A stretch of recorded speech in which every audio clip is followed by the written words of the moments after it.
입니다. 우리 본문의 말씀을 우리가 함께 교독으로 읽어서 우리 함께 내용은 파악하실 줄로 믿습니다.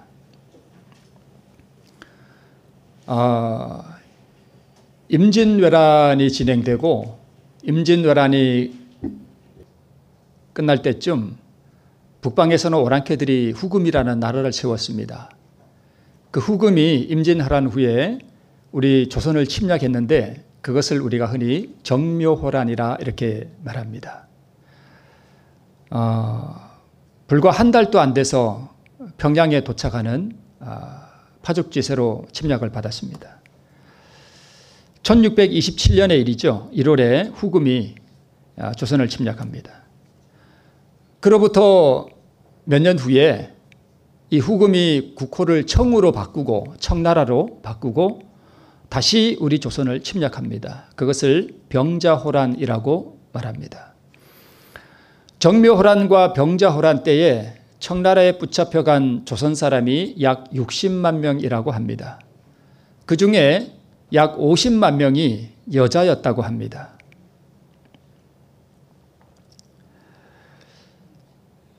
불과 약 9년 후에 사이에 두고 이러한 호란이 둘이나 일어났었습니다.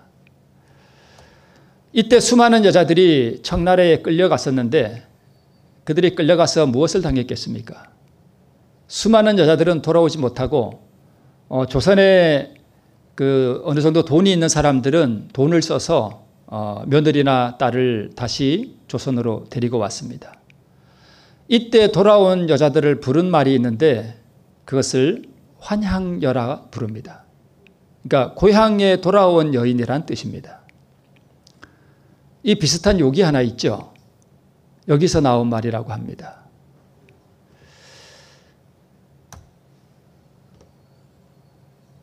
성경 본문으로 돌아가서 우리 아가서를 보면 이 아가서는 솔로몬 왕과 술람미 여인과의 긴밀하고도 아주 순결한 사랑의 노래를 기록한 것이 바로 아가서입니다.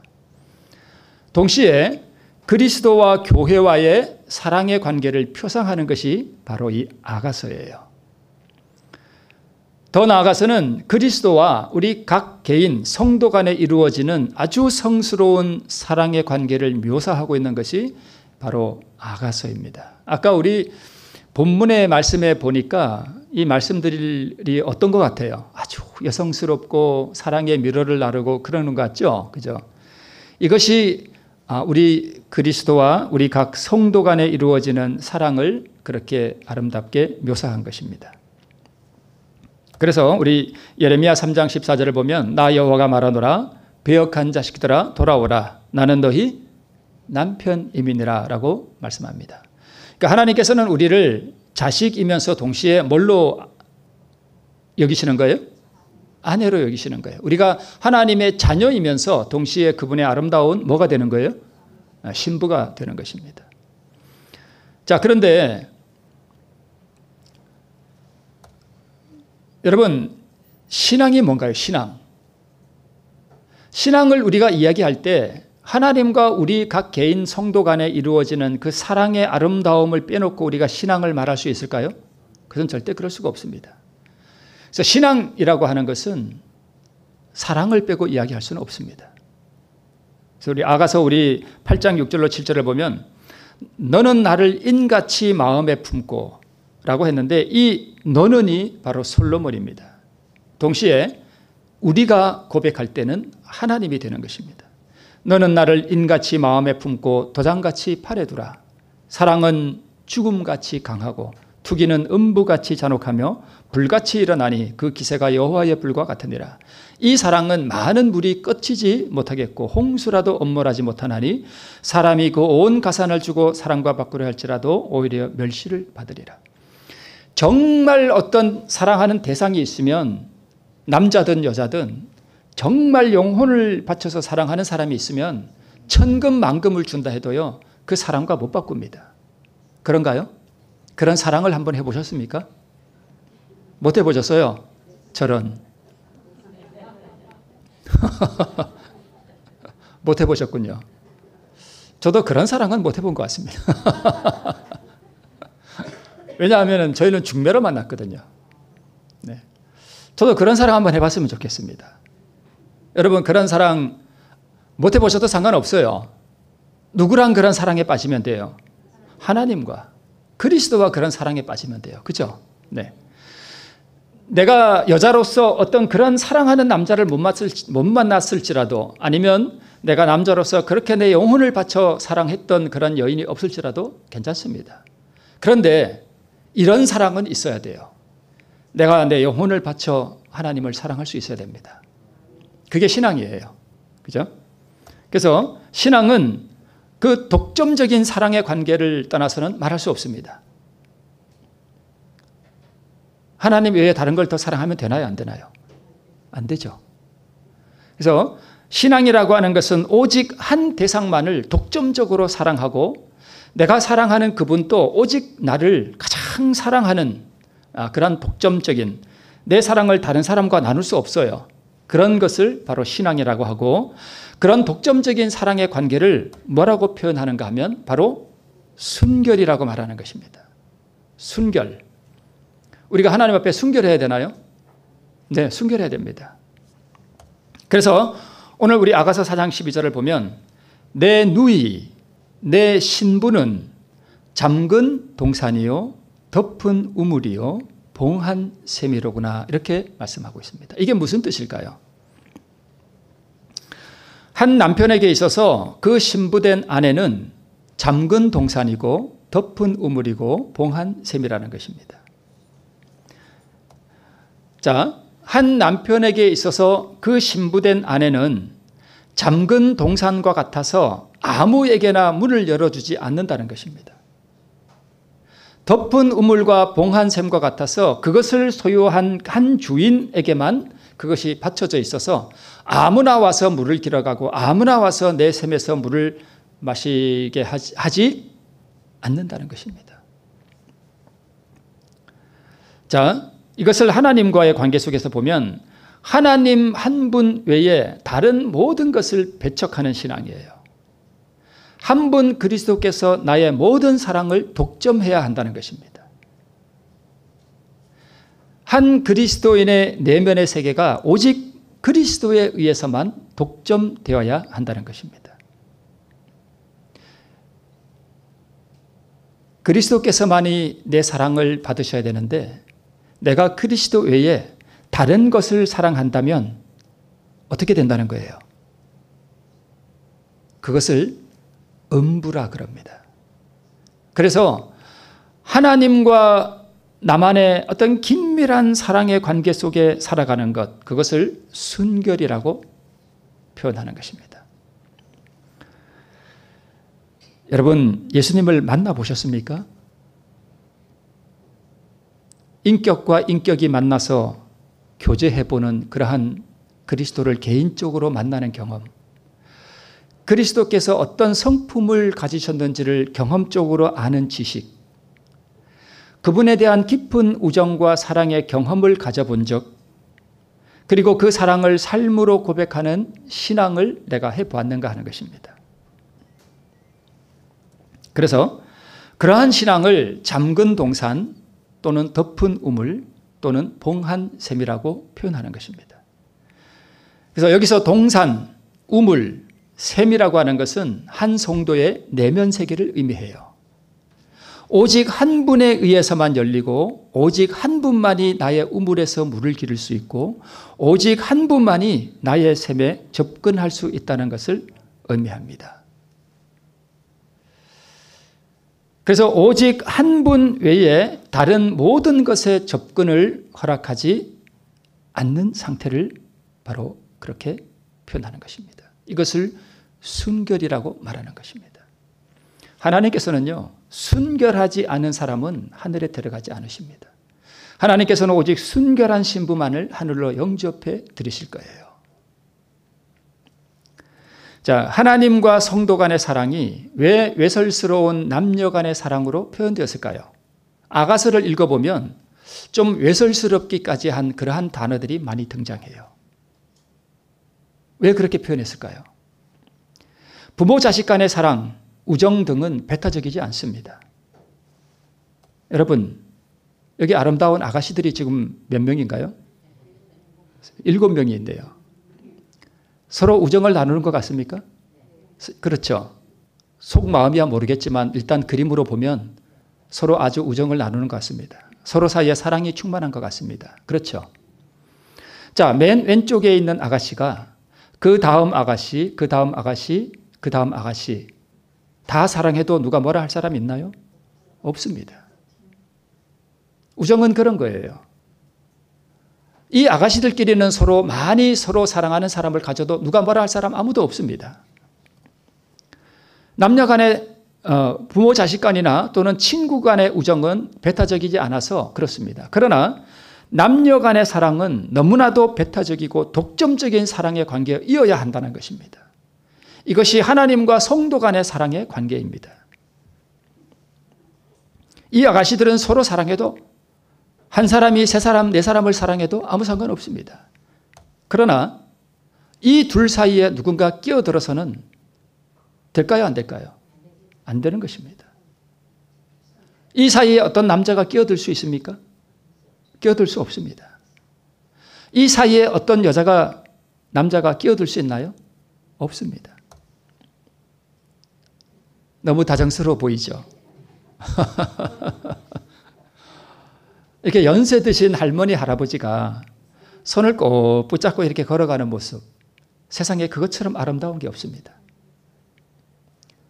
우리 배정현 장로님, 우리 나중에라도 더, 지금은 좀 젊으시지만 나중에 꼭 이렇게 손 붙잡고 걸어 다니시는 두 분 됐으면 좋겠습니다. 지금도 물론 그렇게 하시겠지만.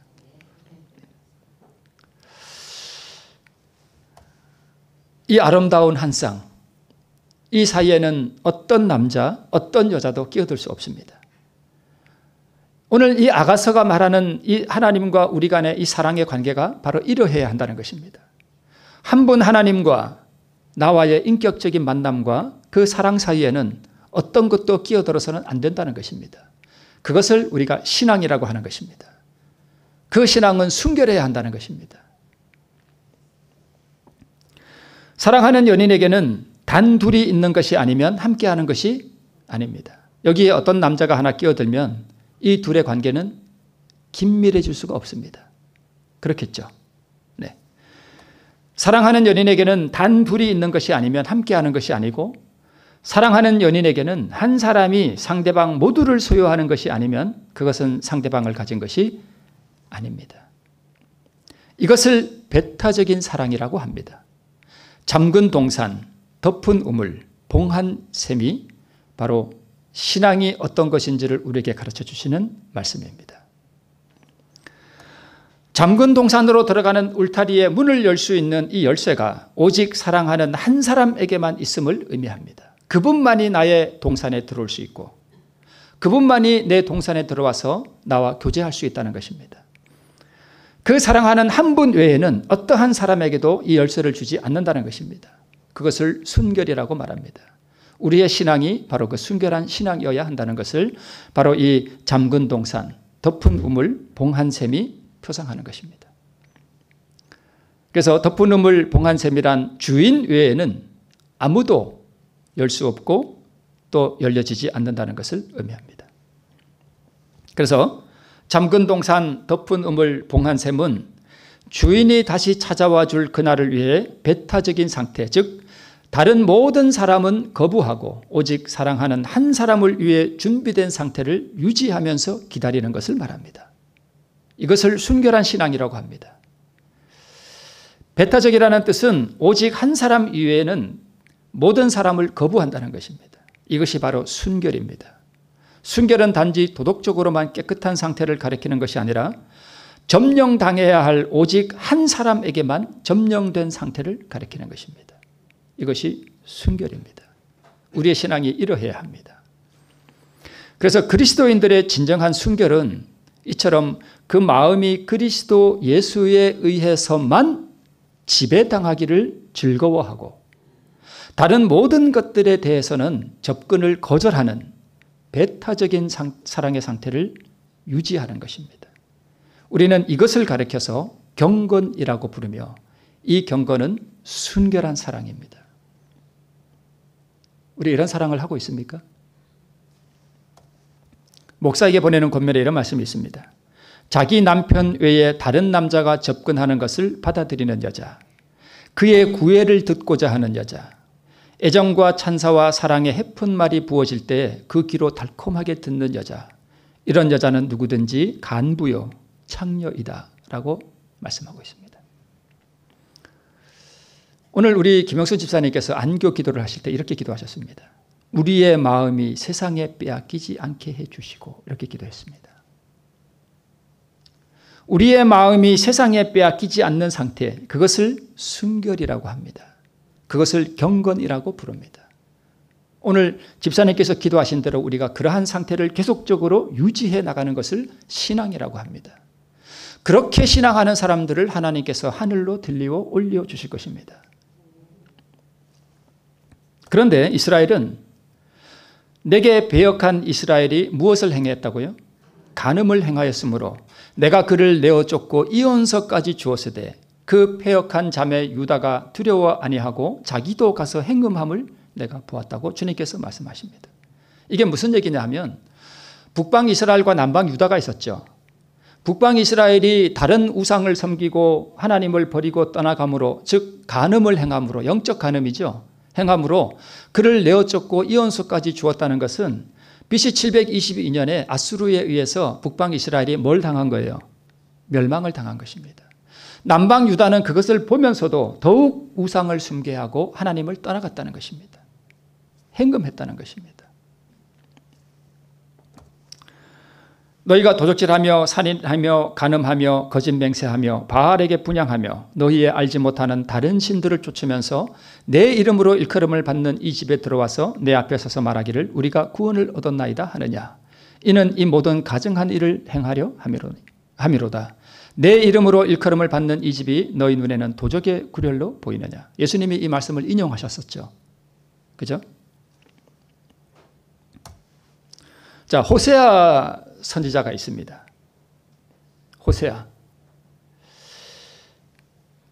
호세아는요, 참 어떻게 보면 비운의 선지자예요. 아까 제가 정말 깊이 사랑에 빠져본 적이 있느냐고 제가 한번 여쭤봤죠. 그런데 이 호세아 선지자는요, 그런 경험이 없습니다. 호세아에게 하나님께서 이렇게 말씀하셔요. 여호와께서 비로소 호세아로 말씀하시니라. 여호와께서 호세아에게 이르시되 너는 가서 음란한 아내를 취하여 음란한 자식들을 낳으라. 이 나라가 여호와를 떠나 크게 행음함이니라. 이렇게 말씀하셨습니다. 호세아의 아내 이름이 뭐였죠? 고멜이죠. 고멜은 창녀였습니다. 하나님께서 호세아 선지자에게 너는 순결한 아내를 얻지 마라. 가서 그런 데 가서 그런 여자를 얻어다가 살아라. 이렇게 말씀하셨습니다. 왜 그랬을까요? 여호와께서 내게 이르시되 이스라엘 자손이 다른 신을 섬기고 건포도떡을 즐길지라도 여호와가 저희를 사랑하나니 너는 또 가서 타인에게 연애를 받아 음부된 그 여인을 사랑하라 하시기로 내가 은 15개와 보리 한 호멜 반으로 나를 위하여 저를 사고 저에게 이르기를 너는 많은 날 동안 나와 함께 지내고 행음하지 말며 다른 남자를 쫓지 말라. 나도 내게 그리하리라 하였노라. 이 그림을 보면 호세아 선지자가 밑에 있는 남자한테 뭘 주고 있습니까? 돈을 주고 있습니다. 그리고 이 남자에게 연애를 받아서 이 남자와 함께 지내던 자기 아내를 돈을 주고 다시 뭐 하는 거예요? 다시 샀습니다.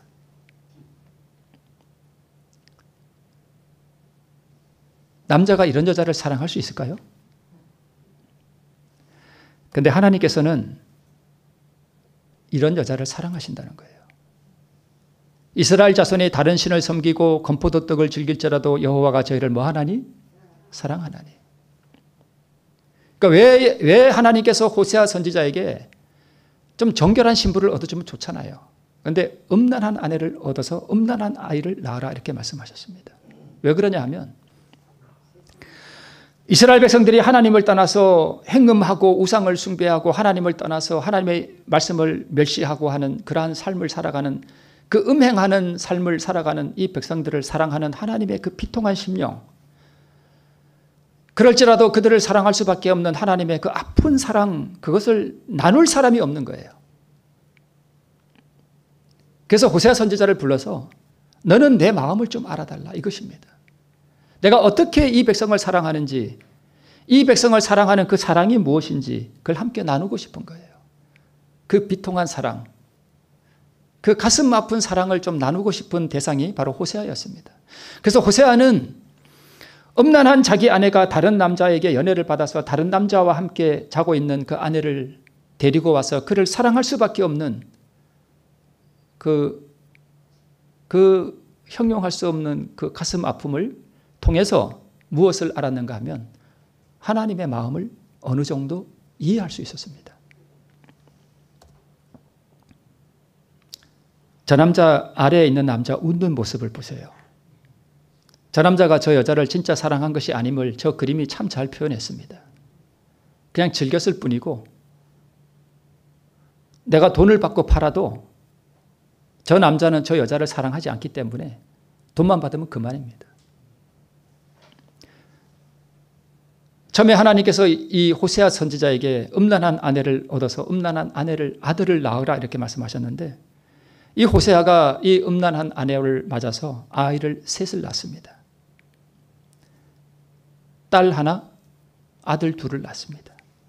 첫째 아들 이름이 이스루엘입니다. 둘째는 딸을 낳았는데 로루하마라는 딸을 하나 낳습니다. 루하마 하는 것은 불쌍히 여김을 받는다는 뜻이고요. 앞에 히브리 말로 로 하는 것은 부정을 의미해요. 그러니까 영어로 no, not 그런 표현입니다. 그러니까 불쌍히 여김을 받지 못한 아이라는 것입니다. 왜 불쌍히 여김을 받지 못했을까요? 호세아의 아이가 아닌 거예요. 다른 씨를 받아온 것입니다. 셋째 아이를 낳았는데 남자아이를 낳았습니다. 근데 이름이 로암비입니다. 암미라고 하는 것은 내 백성이란 뜻이에요. 히브리 말로. 앞에 또 로가 붙었습니다. 부정이에요. 내 자식이 아니라는 뜻입니다. 음란한 아내를 가서 또 데리고 와서 살다가 아이를 낳았는데 이 호세아 선지자가 가만히 보니까 자기를 닮았어요? 안 닮았어요?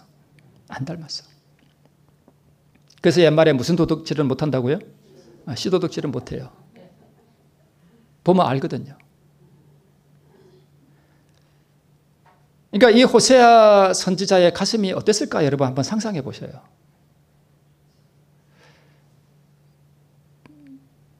그런 아내를 얻어서 살아가는 이 호세아 선지자의 그 슬픔, 그 가슴 아픔, 그것을 통해서 하나님께서 이스라엘 백성들을 사랑할 때 그 하나님이 느끼는 그 비통함, 슬픔, 근심, 그러나 그들을 깊이 사랑하시는 하나님의 뭐라고 설명할 수 없는 그 무엇.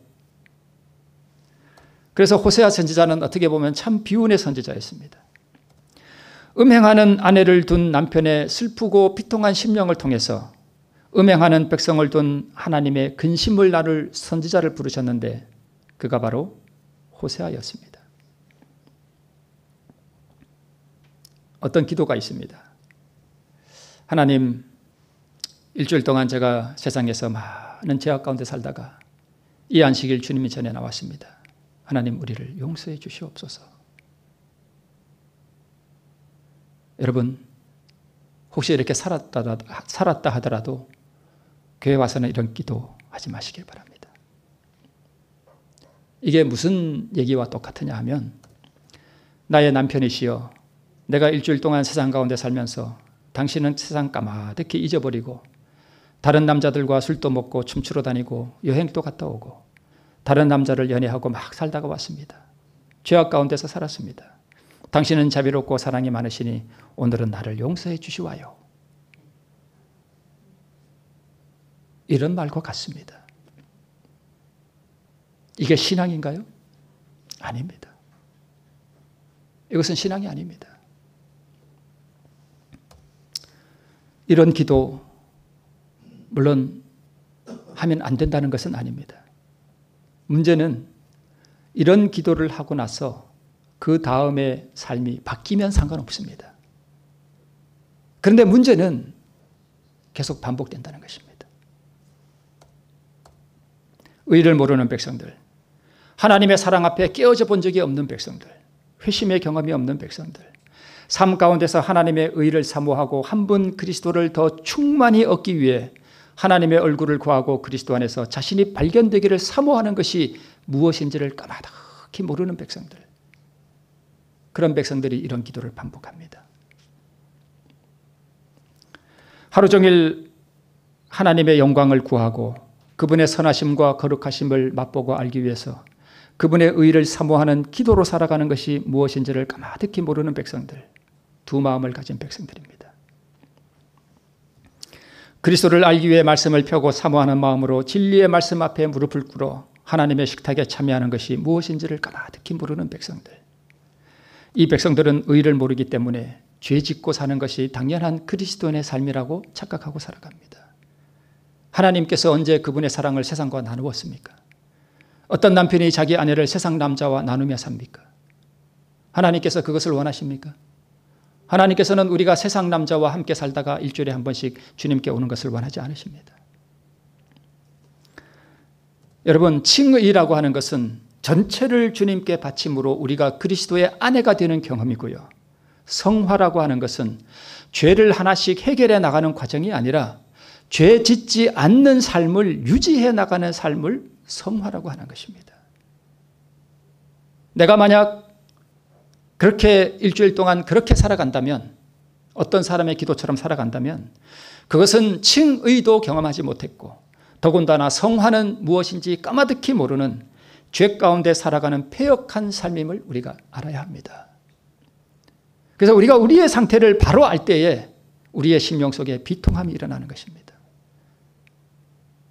저는 아주 약하기는 하지만 제가 무슨 선지자와 같이, 호세아 선지자와 같이 그런 비통한 어떤 그런 것을 충만히 나누는 경험은 아니었지만 제 자신의 모습과 전체적인 우리 아이들의 모습과 또 많은 어떤 그런 생각들을 제가 할 때에 제 마음 가운데 어떤 비통함이 일어납니다. 근심이 제 마음에 있어요.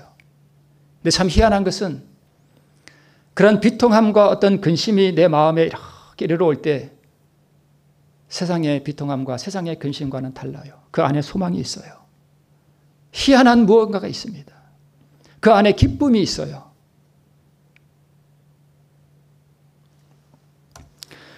육 일 동안 다른 남자와 연애하며 살다가 하루만 남편에게 오는 여자를 우리가 무엇이라고 불러야 합니까? 이것이 신앙입니까? 이것이 경건한 신앙인가요? 하나님께서 우리에게 요구하시는 순결한 신앙인가요? 저는 오늘 김영순 집사님의 그 기도가 그 말이 제 가슴에 와닿습니다.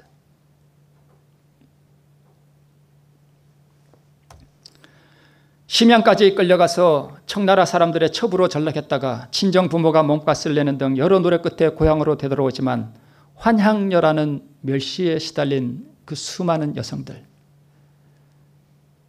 잘난 사대부들은 빗발치듯 인조에게 상소를 올렸습니다. 옛날에는 이혼을 하려면 왕의 허락이 있어야 이혼했습니다. 조선시대 때. 정절을 더럽힌 더러운 환향녀와의 이혼을 허가해달라는 상소가 부지기수로 올라갔다고 합니다. 그런데 이 그림에 나오는 최명길이라는 이 재상은 반대했습니다.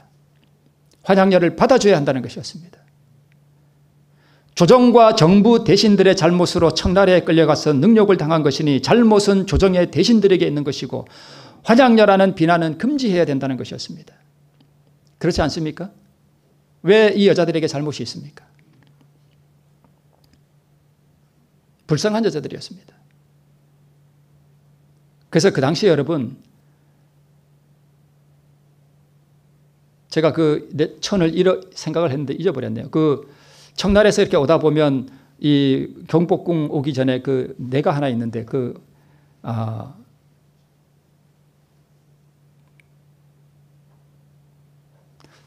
생각을 계속 하고 있었는데 잊어버렸습니다. 거기에 몸을 씻으면 용서해 준다는 그런 칙령까지 내렸는데 그게 무슨 소용이 있습니까? 수많은 여자들이 겨울에 대문가에서 살려달라고 빌다가 얼어 죽고 수많은 여자들이 목을 매버렸습니다. 그런데 문제는 환양여들은 잘못이 없지만 고멜은 스스로 나갔습니다. 환양여들은 왕과 대신들이 정치를 잘못하고 서로 싸움질이나 하다가 청나라에 죄 없이 끌려간 것이지만 호세아의 음란한 아내 고멜은 스스로 자기 발로 다른 남자에게 갔습니다. 호세아들어 이런 음탕한 아내를 사랑하라는 것이었습니다. 하나님이 우리를 사랑하시는 것은 우리가 이쁘고 순결해서가 아닙니다. 우리는 다 고멜과 같이 스스로 죄에 팔려 남편을 떠난 음탕한 아내들입니다. 이런 우리를 사랑하는 것을 은혜라고 합니다. 그것이 은혜예요. 제가 집사람에게 이런 말을 했습니다. 내 안에는 뱀이 한 마리 있다. 큰 뱀이 한 마리 있다 그랬습니다. 음란의 뱀, 이기심의 뱀, 분노의 뱀. 여러분에게도 한 마리씩 다 있으시죠? 다 있잖아요. 제가 잘 알아요. 이거 없는 사람 없어요. 다 있어요. 그런데 회심을 경험한 사람은 어떤 상태인가 하면 주님께서 오셔서 발로 그 뱀을 밟아놓은 상태예요. 그게 회심한 사람이에요. 그런데 회심을 하지 못한 사람은 주님이 내 마음 가운데 거하시지 않기 때문에 그 뱀이 내 마음의 보좌에 앉아서 그 뱀이 나를 조종하는 것이에요. 그래서 다른 남자에게 연애를 받아서 끌려가는 것입니다. 그리스도를 구하시기 바랍니다. 그분께서 오셔서 내 안에 있는 이 뱀을 눌러주시기를 기도하셔야 합니다.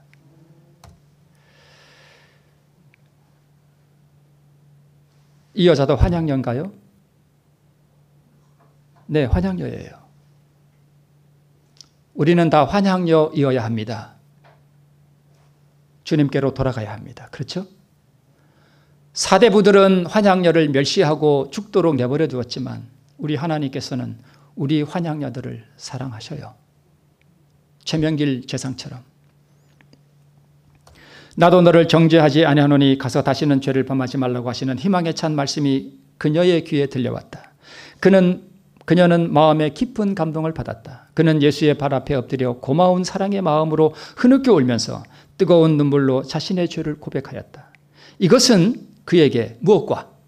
순결과 평화의 생애, 하나님께 봉사하기 위하여 바쳐진 새 생애의 시작이 되었다. 신앙은 용서받고 난 이후에 순결한 신앙을 유지하는 것을 신앙이라고 합니다.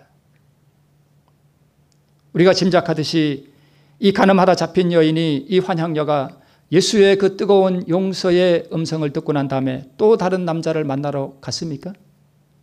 안 갔습니다. 그는 그 이후로 순결한 신앙의 상태를 유지했습니다. 이것이 그리스도인의 삶이에요. 그리스도인의 삶이 우리는 연약하고 죄를 끊을 수 없어서 늘 다른 남자와 연애를 하지만 남편의 은혜로 산다. 이것이 아닌 것입니다. 그것은 배역한 삶이에요. 남편의 사랑과 긍휼이 어떤 것인지 아는 아내는 다시는 다른 남자에게 눈길을 주지 않습니다. 가서 다시는 죄를 범하지 말라고 하신 그 예수님의 말씀처럼 내가 은 15개와 보리 한 호멜반으로 나를 위하여 저를 사고 저에게 이르기를 너는 많은 날 동안 나와 함께 지내고 행음하지 말며 다른 남자를 쫓지 말라. 같은 말이잖아요. 그렇죠. 그래서 내 누이 내 신부는 잠근 동산이요 덮은 우물이요 봉한 샘이로구나. 우리가 하나님의 용서를 경험하고 우리가 회심을 깊이 경험하고 나면 우리는 하나님의 신부로서 잠근 동산으로 덮은 우물로 봉한 샘으로 살아가야 한다는 것을 오늘 본문이 우리에게 말씀하시는 것이에요. 다른 남자가 무엇입니까? 사단의 영을 우리가 마음에 받아들이는 거예요. 성냄과 투기와 이기심과 나태함과 조급함과 남을 비난하는 것과 거만한 것과 이런 것이 다 다른 남자예요. 사단의 영을 받아들이는 것입니다. 요 며칠 전에 저희 두 딸이 집에 와 있었습니다.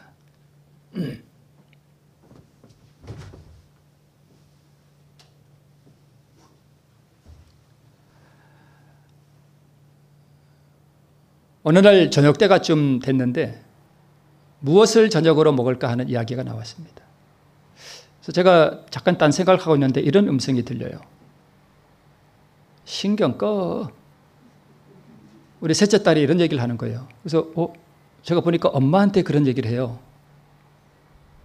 제가 마음에 깜짝 놀랐습니다. 그러니까 내가 뭘 먹을지 신경 끄라는 거예요.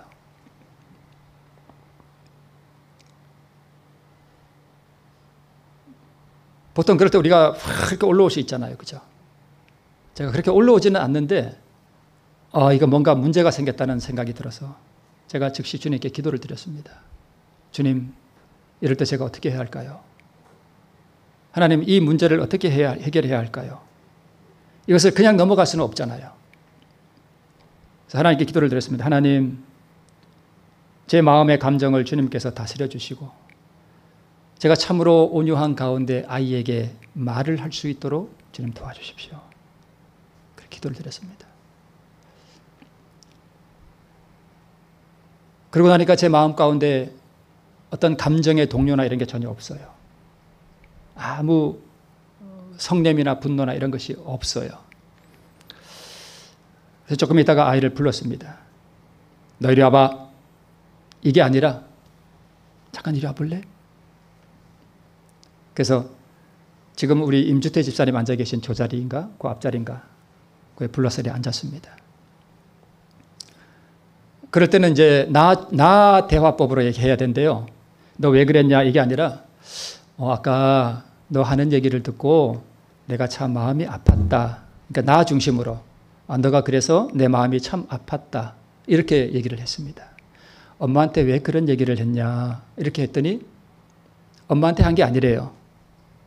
자기 언니한테 그랬대. 그랬구나.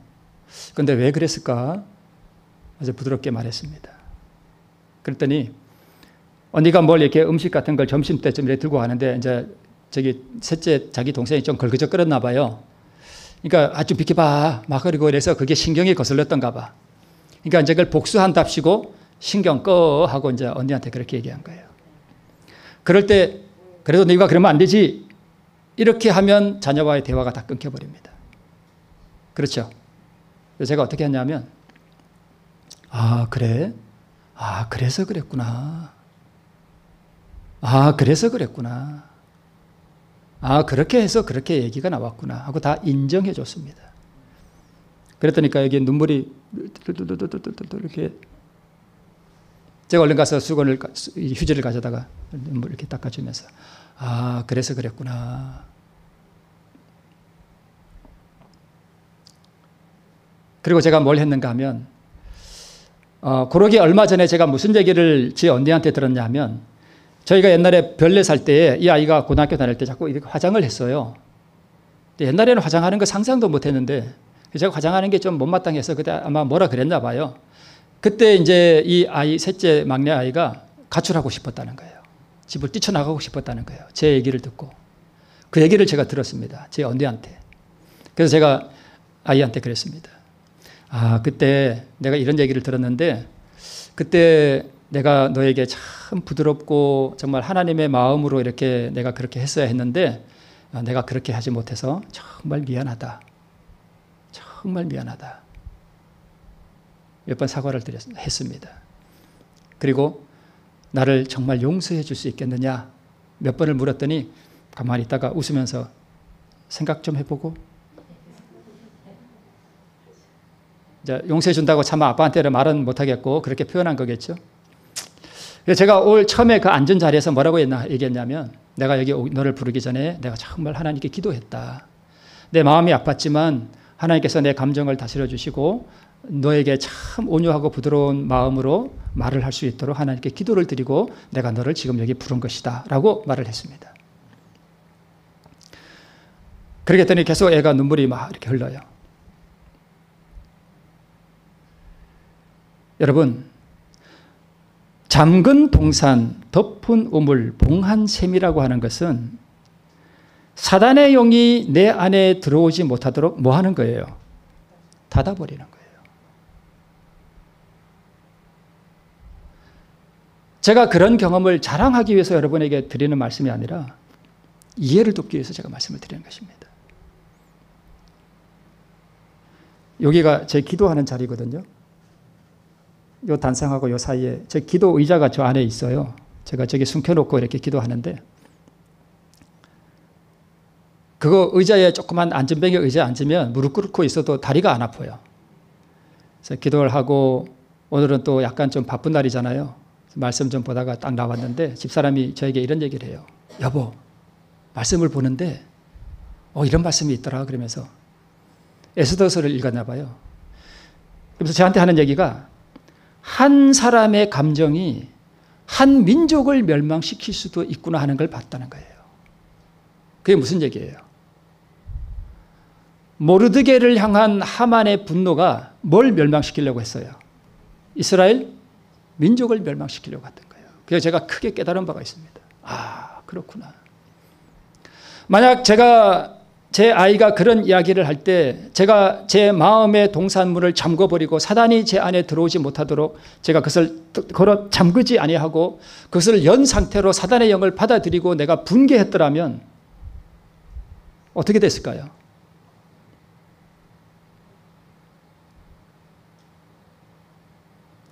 그런 일로 해서 우리의 자녀가 가출을 하고 우리의 자녀들이 부모와 등을 지는 것입니다.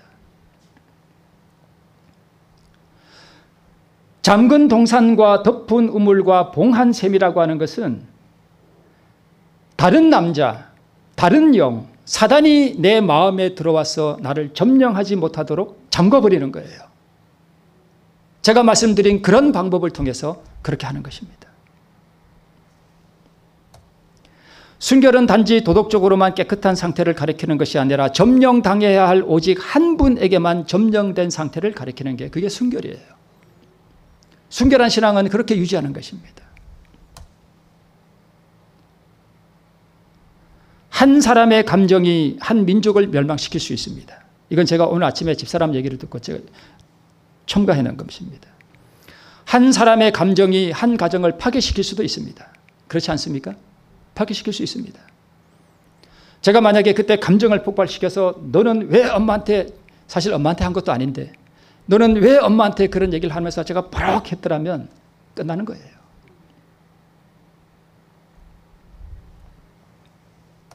한 사람의 감정이 한 교회를 파괴시킬 수 있습니다. 그렇습니까? 제가 얼굴은 이렇게 처리하고 가려놨습니다. 지금 어디서 멱살 잡고 싸우는 거예요? 단상 앞에서 저렇게 멱살 잡고 지금 싸우는 것입니다. 왜 저렇게 싸웁니까? 자기 동산을 걸어 잠그지 못한 거예요. 사단의 영이 점령하도록 분노로 사단의 영이 자기 마음의 동산에 와서 마음대로 휘젓고 다니도록 그것을 잠그지 않았기 때문입니다. 우물을 덮어놔야 되는데 사단이 와서 마음껏 그 물을 길어가도록 그 뚜껑을 열어버린 거예요. 그야말로 뚜껑이 열린 것입니다. 사단은요, 한 사람의 감정을 지배함으로 많은 사람을 파멸에 빠뜨릴 수 있습니다.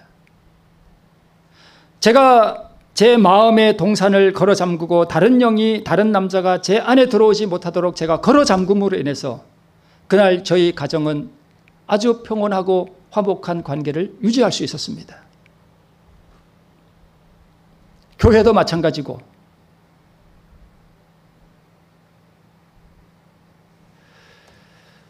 잠근 동산, 덮은 우물, 봉한 샘, 사단이 마음을 점령하지 못하도록 여러분 마음의 빗장을 걸어 잠그시길 바랍니다. 사단이 분노로, 이기심으로, 음란함으로 우리의 마음을 놓고 할 때 즉시 문을 닫아야 됩니다. 하나님 앞에 기도함으로.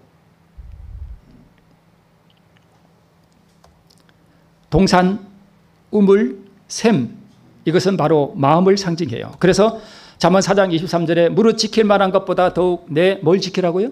마음을 뭐 하라고요? 지키라. 이 지킨다는 게 뭐예요?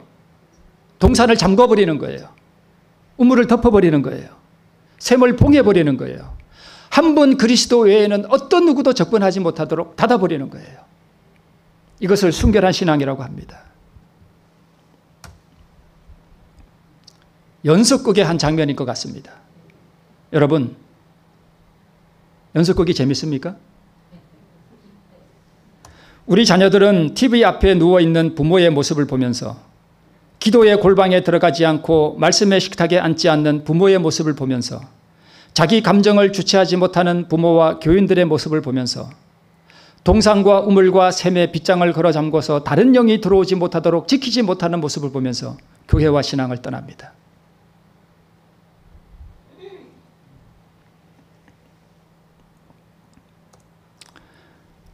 그래서 사도 바울은 이렇게 말씀하고 있습니다. 그러나 무엇이든지 내게 유익하던 것을 내가 그리스도를 위하여 다 해로 여길 뿐더러 또한 모든 것을 해로 여김은 내 주 그리스도 예수를 아는 지식이 가장 고상함을 인함이라. 내가 그를 위하여 모든 것을 잃어버리고 배설물로 여김은 그리스도를 얻고 그 안에서 발견되려 함이니 내가 가진 의는 율법에서 난 것이 아니 오직 그리스도를 믿음으로 말미암은 것이니 곧 믿음으로 하나님께로서 난 의라. 많은 사람들이 TV 앞에 앉아서 그 TV라는 우상에게 시간을 다 바칩니다. 하나님의 비통한 마음을 나눌 자리가 그에게는 없습니다. 세상을 향한 하나님의 근심을 나눌 자리가 TV 앞에 앉아있는 사람에게는 있을 수가 없습니다. 여러분, 하나님의 임재 안에 들어가기를 사모하십니까? 그리스도를 더 알기 위해서 기도의 골방에서 시간을 보내십니까? 하나님의 거룩하심과 순결하심을 구하십니까? 여호와의 선하심을 맛보아 알기를 사모하고 있습니까? 그리스도의 의를 사모하는 것이 무엇인지를 아십니까? 은총과 간구하는 심령을 구한다는 것이 무엇인지를 여러분 아십니까? 물론 아시리라 믿습니다. 우리가 생업에 종사하면서 기도할 수는 있습니다. 그렇죠? 그러나 연속극을 보면서 기도한다는 것은 절대 불가능합니다. 오늘날 얼마나 많은 그리스도인들이 하나님과 마음을 나누기보다는 TV와 마음을 나눕니다. 여러분, TV 우상에게 마음을 바치지 마시기 바랍니다. 이것이 고멜의 다른 남자예요. TV 앞에 앉아있는 동안 그 TV를 통해서 나오는 그 음란한 장면들과 고부 갈등들과 순결하지 못한 그들의 모습을 통해서 어떤 영이 우리에게 들어옵니까? 저것도 연속극의 한 장면이에요. 한 남자를 놓고 두 남자가 지금 싸우고 있는 것 같습니다. 누가 남편이고 누가 다른 남자인지는 모르겠습니다. 우리가 항상 이런 영적 투쟁 가운데 살아간다는 거예요.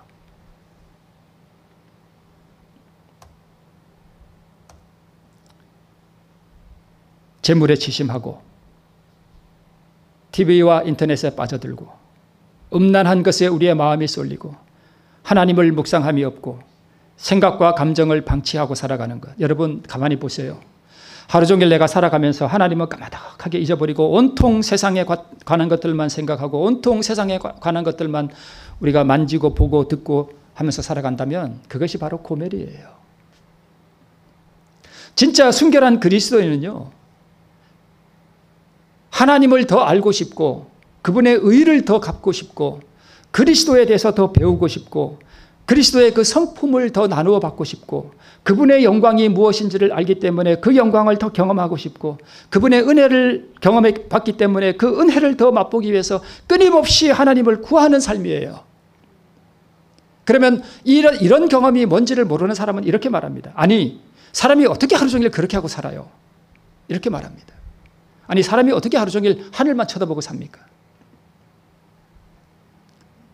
우리가요, 정말 하나님의 은혜를 사모하고 그리스도를 사모하는 사람은요, 끊임없이 하늘을 바라보고 늘 기도하고 구하고 살아가요.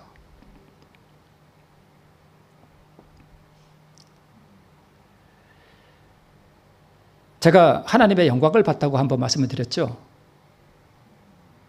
제가 그걸 어떻게 본지 아셔요?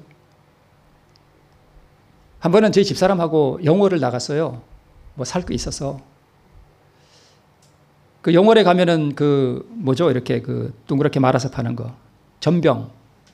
그 전병 파는, 말이 파는 그 건물 주차장에다 차를 세워놓고 집사람은 뭐 다른 거 살 게 있어서 나갔어요. 저는 차 안에 앉아서 내 자아가 하나님 앞에 온전히 굴복되고 나는 아무것도 아니고 오직 하나님의 영광만이 나를 지배해 주시도록 그것을 묵상하고 있었습니다. 차에 앉아서 그걸 묵상하고 있다가 문득 하늘을 바라봤는데 영광이 지나갔습니다. 제가요, 하나님의 은혜나 아니면 하나님의 어떤 사랑이나 이런 것을 경험할 때는 이것이 어느 정도 말로 표현할 수 있어요. 그런데 이 영광은 도저히 말로 설명할 수 없습니다. 이것이 어떤 느낌이다, 어떤 것이다라고 말하는 것 자체가 불가능해요. 전혀 다릅니다. 한 가지 단 아는 것은 뭐냐 하면, 아, 하늘에 들어가면 이런 걸 느끼겠구나. 그것만 딱 알아요. 아, 하늘에 들어가면 이런 느낌이겠구나.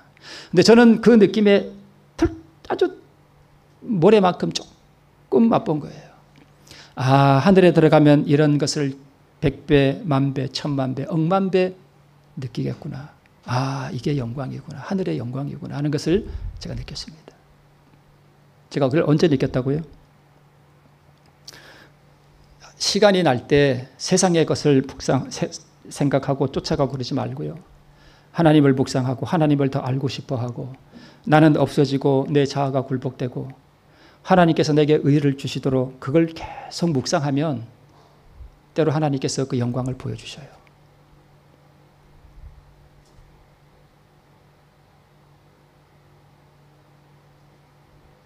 실제 보이는 건 아닌데 그냥 느껴져요. 그 영광이 지나간다는 걸 보여요. 이렇게 생각과 감정을 방치하고 살아가는 것, 이것이 다른 남자이고 고멜이 연애를 받은 바로 다른 남자입니다. 여호와께서 내게 이르시되 이스라엘 자손이 다른 신을 섬기고 건포도 떡을 즐길지라도 여호와가 저희를 사랑하나니 너는 또 가서 타인에게 연애를 받아 음부된 그 여인을 사랑하라 하시기로. 여러분, 하나님께서 우리를 사랑하시는 사랑은 바로 이런 사랑이에요. 음란한 아내, 환향녀를 사랑하시는 그 하나님, 그 예수만 바라보시기 바랍니다. 예수를 바라봄으로 그분의 은총과 그 하나없는 사랑과 그 영광을 경험하게 되시는 우리 모두가 되시기를 바라면서 말씀을 마치겠습니다.